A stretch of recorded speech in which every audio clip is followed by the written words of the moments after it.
Assalamualaikum viewers, welcome to my YouTube channel. Please subscribe my channel and hit the bell icon ताकि आपको नई videos की update मिलती रहे। अस्सलामुअलैकुम स्टूडेंट, वेलकम टू क्लास 2।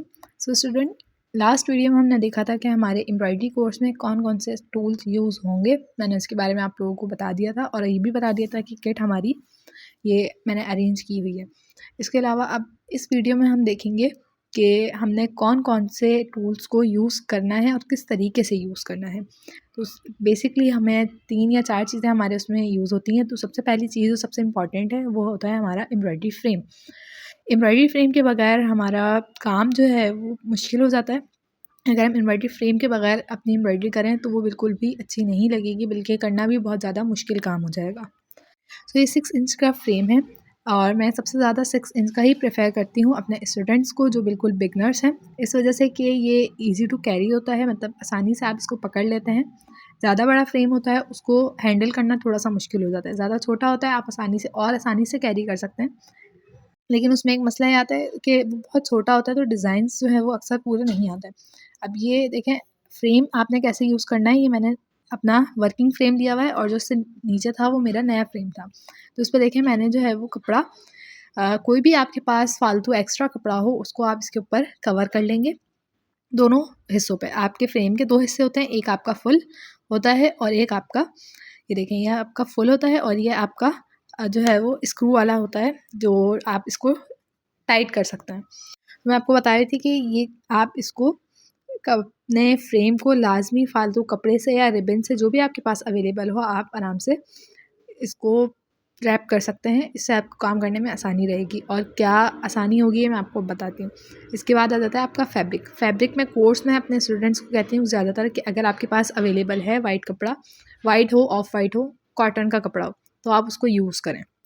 इससे थोड़ी आसानी ये हो जाती है कि जब आप वाइट कपड़ा यूज़ करते हैं तो उस पे तकरीबन हर कलर का धागा एक्सेप्ट वाइट, हर कलर का धागा जो होता है वो इसके ऊपर आराम से नज़र आता है। आपको काम करने में बहुत आसानी रहती है। मैं भी इसीलिए अपनी वीडियोस में वाइट ही यूज़ करती हूँ ताकि आप लोगों को आराम से सारे स्टिचेस नज़र आएँ।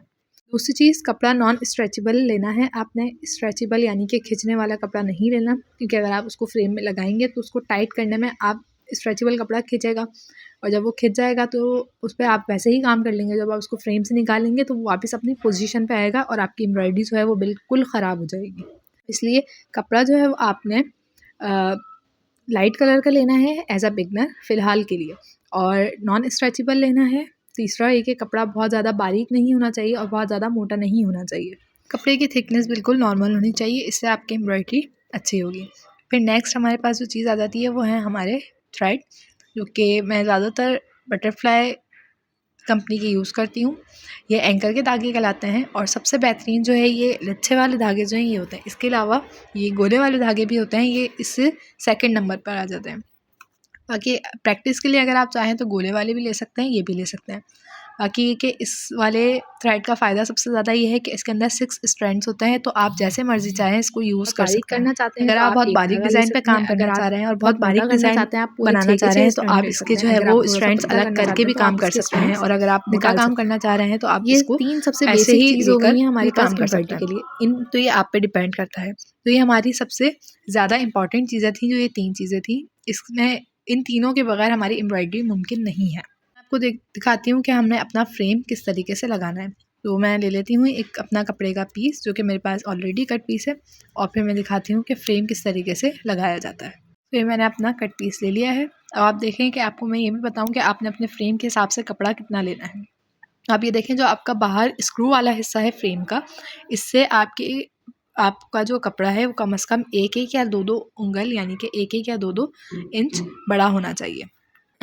और दूसरी बात कि आपका जो स्क्रू वाला हिस्सा है वो आपके कपड़े के ज़्यादा हिस्से वाली साइड पे लगना चाहिए। अब ये देखें हमने जो हमारा प्रॉपर सर्कल वाला हिस्सा है हमारे फ्रेम का उसको हमने नीचे रख दिया। तो ये मैं आपको जूम करके दिखा रही हूँ, देखें नज़र भी आ रहा है हल्का हल्का। और उसके बाद आपका जो फ्रेम का स्क्रू वाला हिस्सा है उसको आपने किस तरीके से रखना है कि जहाँ आपका कपड़ा ज़्यादा मौजूद है वहाँ पर आपने स्क्रू वाला हिस्सा रखना है, क्योंकि यहाँ पर थोड़ा सा गैप होता है तो कपड़ा यहीं से जो है ना लूज़ होना शुरू हो जाता है। तो ये देखें इस तरीके से पहले आपने स्क्रू वाला हिस्सा अपने फ्रेम पे फिक्स किया, फिर आपने साइडों से इस पर लगाया।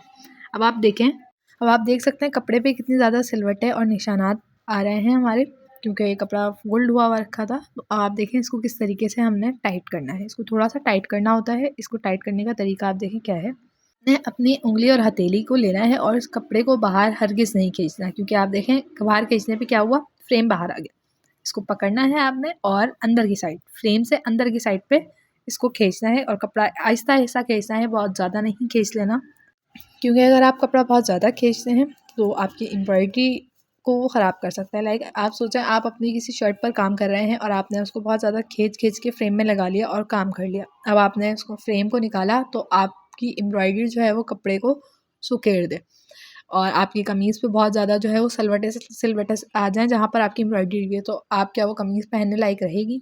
तो इसलिए इसकी प्रैक्टिस आपने जब भी प्रैक्टिस करनी है इन चीज़ों की, तभी आपने जो है वो कोशिश करनी है कि इन चीज़ों को सही लगाएं, क्योंकि अगर आप अभी से सही लगाना शुरू करेंगे इन चीज़ों को, तो जब तक आप लोग अपने एक प्रोजेक्ट्स पे काम करना शुरू करेंगे, अपनी शर्ट्स पे काम करना शुरू करेंगे या किसी ऑर्डर पर काम करना शुरू करेंगे, तो आपको जो है इस चीज़ की प्रैक्टिस अच्छे से हो चुकी होगी और ये आपकी आदत बन चुकी होगी। फिर उसके बाद आपने अपने कपड़े की मोटाई या फिर पतले होने के हिसाब से अपने स्क्रू को, अपने फ्रेम के स्क्रू को टाइट कर लेना है। अब देखें मैं आपको इसको बिल्कुल टाइट करके दिखाती हूँ कि ये कैसा लग रहा है। ये देखें ये बिल्कुल फ्रेम में जो है कपड़ा जितना हमें चाहिए था टाइट हो चुका है, ना बहुत ज़्यादा लूज़ है ना बहुत ज़्यादा टाइट है कि कपड़ा खिंच चुका हो। अब इस पर जो है वो आप आराम से एम्ब्रॉयडरी कर सकते हैं अपनी। अब हम चलते हैं अपने दोबारा एक पिछले टॉपिक की तरफ, जिसमें मैंने आपको बताया था कि मैंने अपने कपड़े पे, अपने फ्रेम पे सॉरी, कपड़ा क्यों रैप किया हुआ है या रिबन हमने क्यों रैप करनी है। तो आप देखें अब मैंने इसके ऊपर लगा लिया था अपना फ्रेम अपने कपड़े पे और ये रैप हुआ है। तो अब मैं इसको निकाल के दिखाती हूँ आपको। मेरा कपड़ा जो है वो बिल्कुल भी डैमेज नहीं हुआ होगा, क्योंकि हमारे ये कपड़ा रैप हुआ फ्रेम था, तो ये हमारे कपड़े को डैमेज नहीं करेगा और ना निशानात छोड़ेगा। तो ये देखें अगर हम अपने कपड़े को गौर से देखें तो इस पर कोई निशान नहीं आया, मैंने बिल्कुल सीधा कर दिया, कोई निशान नहीं। यही अगर मैं अपना नया फ्रेम लगाती हूँ तो हल्के हल्के निशान भी आ जाते हैं, और जब हम फ्रेम को बार बार लगाते और निकालते हैं ना, ऐसे ही बगैर कपड़ा रैप हुआ वाला, तो इससे आपका कपड़ा थोड़ा थोड़ा सा डैमेज होता है और वो उसमें रेशे निकलना शुरू हो जाते हैं। आप देख लें इसके अंदर से ही कि इसकी सरफेस कितनी ज़्यादा रफ़ होती है। इस वजह से मैं प्रेफर करती हूँ कि आप लोग लाजमी बांधें, ख़ास तौर पे अगर आप अपने किसी जो है वो बिल्कुल फेयर काम पे कर रहे हैं, अपनी किसी शर्ट पे या किसी ऑर्डर पे काम कर रहे हैं, तो आपने इस चीज़ का लाजमी ख्याल रखना है। एक मुश्किल इसमें ये भी आती है कि इसको लगने में थोड़ा सा मुश्किल पेश आती है इसकी रफ़ सरफेस की वजह से, यानी कि खुरदुरी सरफेस होती है इसके अंदर से, तो इसको बहुत ज़्यादा लूज़ करना पड़ता है, फिर फ्रेम लगाना पड़ता है और उसके बाद जो है इसको टाइट करना पड़ता है। ये देखें ये मैंने लगा लिया है अपना फ्रेम और इसको मैंने अच्छे से टाइट कर लिया। ये टाइट हो जाता है, काम भी आराम से हो जाता है। अब मैं आपको इसको निकाल के दिखाती हूँ कि निकालने के बाद इस पर क्या काम हो सकता है।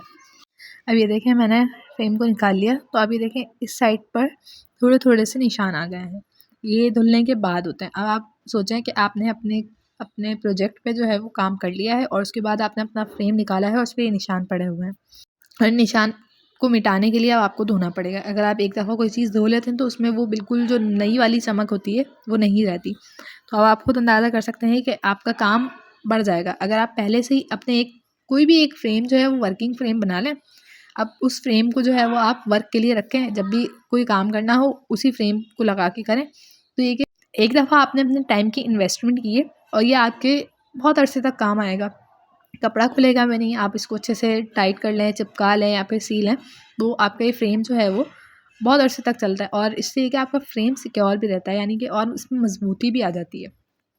तो ये आज की वीडियो थी। अगर आपको वीडियो अच्छी लगी हो तो लाइक कर दिएगा, चैनल को सब्सक्राइब कर दिएगा और बेल आइकन लाजमी हिट कर दिएगा। अल्लाह हाफ़िज़।